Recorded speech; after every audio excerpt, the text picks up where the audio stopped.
Alright, so The Mandalorian Season 2. This was a very important season because it really set up of what's to come for Season 3, the Book of Boba Fett, and yes, even Season 4 of The Mandalorian by Jon Favreau. This is Mike Zero. Make sure to subscribe if you're new to the channel for future Star Wars content. Now, one exciting aspect of the future of the Star Wars universe is that we have George, John, and Dave all working together as a team to just really deliver as much authentic Star Wars material as possible. And that's exactly what they're doing as we speak right now. As we saw with The Mandalorian Season 2 with Chapter 16, if you guys have not seen the episode, I do suggest that you guys back out of this video right now. So anyways, moving ahead, everything that is related to Chapter 16, the most recognizable piece is at the very ending, of which we have Luke Skywalker saving the day, taking on the Dark Troopers, taking them out one by one. If you guys actually look at the scenery very carefully, it's very much reminiscent, or very much a direct parallel to when Darth Vader is in the hallway slaughtering the rebels in Rogue One. You can see the similarities there, like father, like son. Now, the thing about Luke Skywalker, a lot of complaints are being made, not major ones, but little nitpickings here and there about how the animation was done for Luke. Keep in mind that they did this on purpose to keep Luke Skywalker's introduction a secret before they move on to Sebastian Stan as the live action version of Luke in Season 3 and Season 4 moving forward, as well as the Book of Boba Fett miniseries. Now, on top of all of this, what's really exciting all has to do with Dave Filoni. He played a major role in Luke coming into this world. Now, given that The Mandalorian Season 2 is now over, Disney and Lucasfilm are primarily focused on their new Star Wars universe that is set to dive further into the Star Wars Legends lore that will be brought back to life as we know it. Now, it's explained that creator Dave Filoni was questioned after the debut of the final episode, since he played a major role in Luke Skywalker's introduction into the Mandalorian series.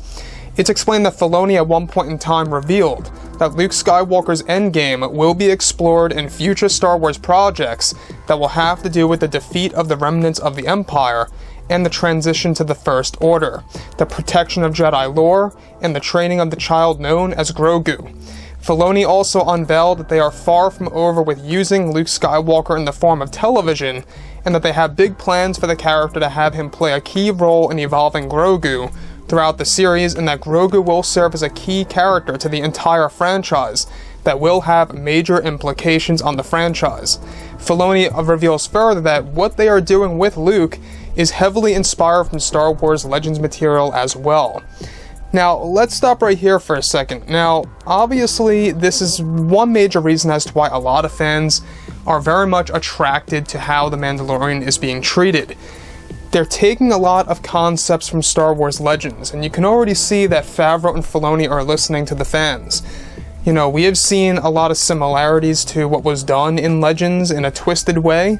They kind of spinned it a little bit for the Mandalorian setting, but I'm okay with that. Legends content is being made canon once again in different ways.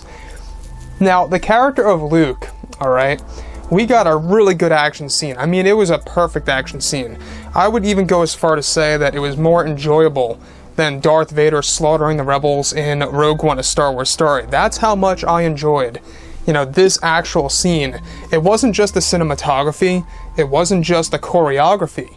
It was also showcasing Luke Skywalker using these new types of powers for the first time, such as Force Crush and, all these different moves that he was doing with the actual lightsaber. I think it was amazing. Now, everything related to Dave Filoni teasing about Luke Skywalker's Endgame.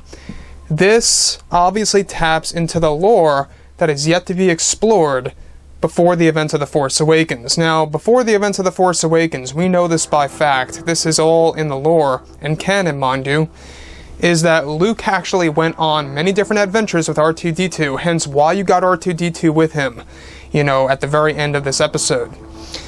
He went on thousands upon thousands of missions with R2-D2 over the course of 30 plus years, so let that sink in for a moment, alright? That's a lot of ideas and or concepts that Dave Filoni can really brew.